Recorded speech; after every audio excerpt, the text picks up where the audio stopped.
Welcome back to my new video. আজকে সম্মানিত viewers, আপনাদের জন্য নতুন আরও একটা নাস্তা রেসিপি নিয়ে হাজির হয়েছে। এটা হচ্ছে লিচু পিঠা। এই লিচু পিঠাটা আমি কীভাবে তৈরি করলাম তা দেখার জন্য শুরু থেকে শেষ পর্যন্ত আপনারা আমার সাথেই থাকুন।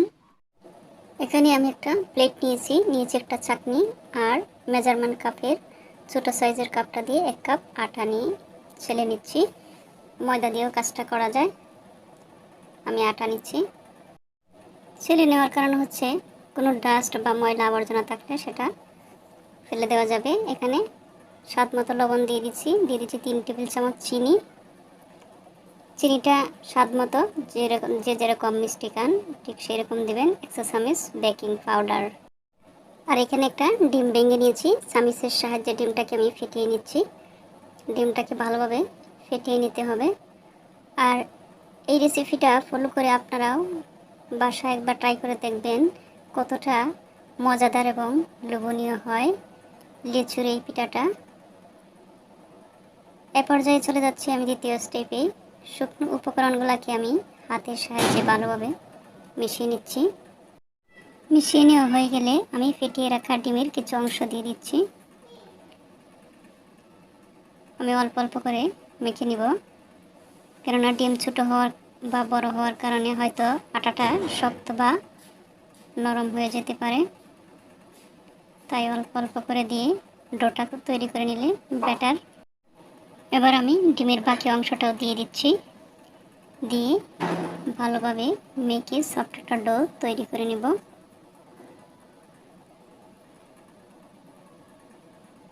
সফট একটা ডো তৈরি করে নিলাম।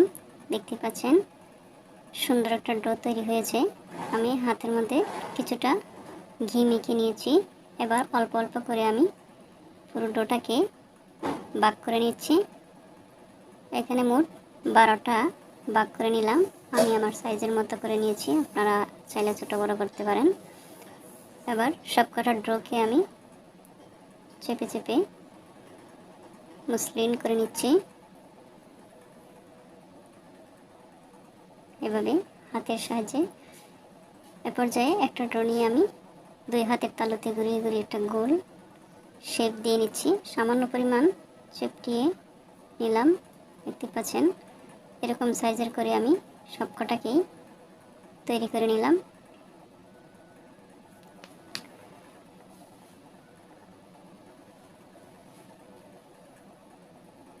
এবার একটা স্টিলের ঝাঁঝরি বা ছাঁকনি নিয়েছি।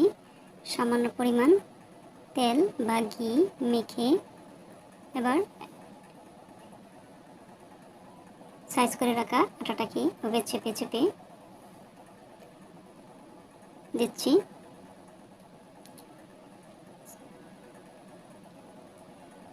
এ পর্যায়ে এক পাশ থেকে এভাবে আঙ্গুলের সাহায্যে আস্তে আস্তে আলতো আলতোভাবে উঠিয়ে নিচ্ছি। এবার নিচের দিকে ওই ছিদ্রের দিকে একটা সুন্দর ডিজাইন ফুটে এসেছে, দেখতেই পাচ্ছেন। দেখতে কিছুটা শামুকের মতো হয়েছে। এভাবে আমি আরও একটা পিঠা তৈরি করে নিচ্ছি। আটাটাকে চেপে চেপে আমি একটু বড় করে নিচ্ছি। একটু এক পাশ থেকে আঙ্গুলের সাহায্যে আলতো আলতোভাবে উঠিয়ে নিয়ে একটা শামুকের মতো তৈরি করে নিলাম। এভাবেই আমি সবকটা পিঠা এক এক করে তৈরি করে নিচ্ছি।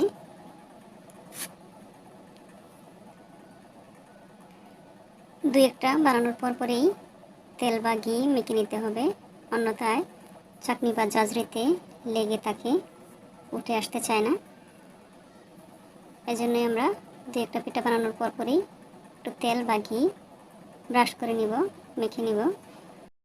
এই পিঠাটা তৈরি করা খুবই সহজ, খুবই ইজি, যে কেউ চাইলেই বানাইতে পারবে। ঠিক সেম ডিজাইনেই আমি সবকটা পিঠাকে বানিয়ে নিচ্ছি। সবকটা পিঠা আমার তৈরি করা হয়ে গেল। এখানে মিষ্টি ভাজার অবশিষ্ট পুরা তেল ছিল, আমি সেই তেলটাতেই পিঠাগুলো ভেজে নিচ্ছি। তেলটা যখন গরম হয়ে আসছে তখন আমি এক এক করে পিঠাগুলো তেলের মধ্যে ছেড়ে দিচ্ছি। এই পুরা তেলেই আমি পিঠাগুলোকে ভেজে নেব। এখানে মোট আমি 7টা পিঠা দিয়ে দিচ্ছি। এবার পিঠাগুলা উল্টিয়ে পাল্টিয়ে ভালোভাবে ভেজে নেব ব্রাউন কালার করে। একটা পাশ যখন হয়ে আসছে তখনই আমি পিঠাগুলো একটু নেড়ে ছেড়ে দিচ্ছি। দেখতেই পাচ্ছেন তেলটার মধ্যে অনেক ফেনা উঠেছে। হয়তোবা ভাবতেছেন সরিষার তেল কিনা, অ্যাকচুয়ালি এটা সরিষার তেল না, সয়াবিন তেলেই। তবে তেলটা একটু আগে মিষ্টি ভাজা হয়েছিল, তাই পুড়ে যাওয়ার কারণে এখন এরকমভাবে ফেনায় গেছে। এবার আমি একটু নেড়ে ছেড়ে বারবার উল্টিয়ে পাল্টিয়ে পিঠাগুলো ভেজে নিচ্ছি, যেন এক পাশ পুড়ে না যায় আর এক পাশ কাঁচা থাকে, এরকম যেন না হয়, যেন চারপাশেই ভালোভাবে ভেজে নেওয়া হয়, কোথাও কাঁচা বা পুড়ে না যায়। এজন্যই আমি বারবার উল্টিয়ে পাল্টিয়ে দিচ্ছি। দেখতে পাচ্ছেন এক একটা পিঠা আমার ফুলে ফুলে টইটুম্বুর হয়ে যাচ্ছে। এভাবে অনবরত আমি নাড়তে থাকবো, অন্যথায় নিচ থেকে লেগে আসতে পারে। এই মজাদার আনকমন লোভনীয় পিঠাটি যে কারো পছন্দ হবে, আশা করি ছোট থেকে বড় সবারই প্রিয় হবে। আপনারা একবার হলেও বাসায় ট্রাই করে দেখতে পারেন।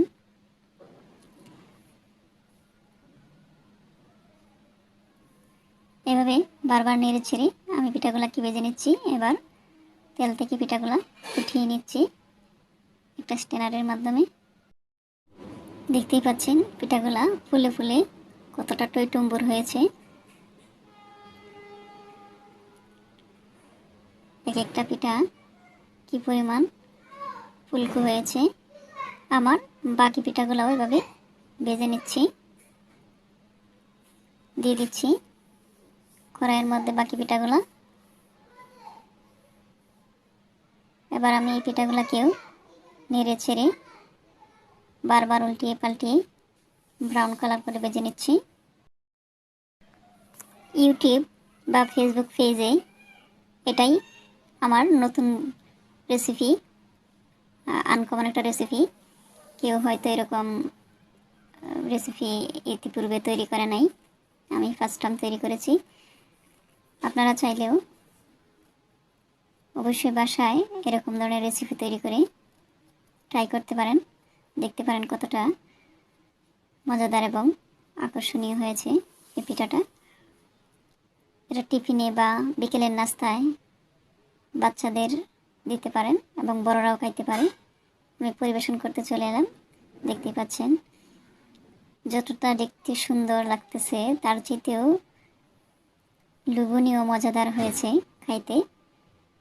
ভালো লাগলে লাইক কমেন্ট ও শেয়ার করবেন। বাচ্চারা এই পিঠাটি পাইলে আত্মহারা হয়ে যাবে আনন্দে। আমি একটা পিঠা ভেঙে দেখাচ্ছি। দেখতে পাচ্ছেন ভিতরটা কতটা সফট এবং নরম হয়েছে, অত্যন্ত লোভনীয়।